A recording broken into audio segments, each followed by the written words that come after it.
Hello, good morning, students. Today's transcription number 240 on the speed of 100 words per minute. Start. Sir, I rise to move that the situation arising out of devaluation of the rupee in terms of the dollar be taken into consideration. The subject of this motion is admittedly one of grave importance to the country, and I am aware that as Minister of Finance, there is a special responsibility which rests upon me in this matter.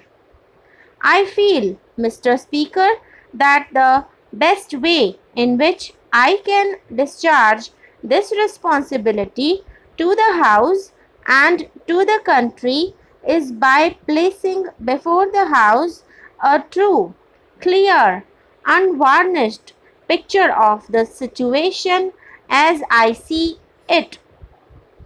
First of all, I would like to acquaint the House with the circumstances which led step by step to the situation with which we are now faced.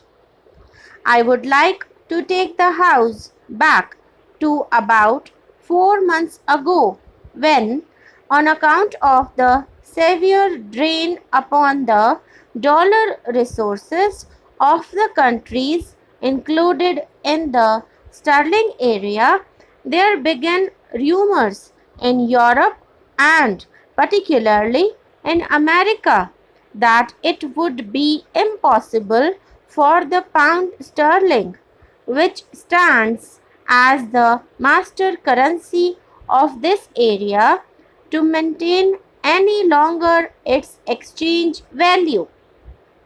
These rumors became so strong that it was necessary for the United Kingdom to get into consultation with other countries primarily concerned with the dollar currency, that is USA and Canada, regarding the measures necessary for remedying this situation. The House is aware that sometime last June I was expected to proceed to London to discuss the question of the sterling balance with the British Chancellor of the Exchequer.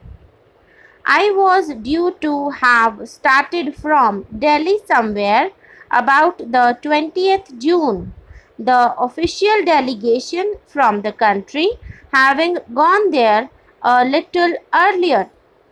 Then a message came from the Prime Minister of the United Kingdom to our Prime Minister that, in view of the severe strain upon the resources of the sterling area, the government of the United Kingdom felt it necessary to summon a conference of the finance ministers of the Commonwealth countries to discuss this problem.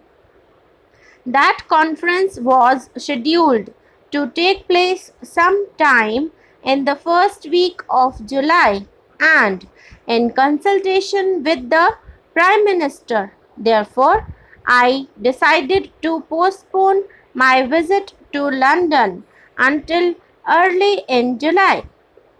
The Commonwealth Ministers' Conference took place about the end of the first week of July in 1958.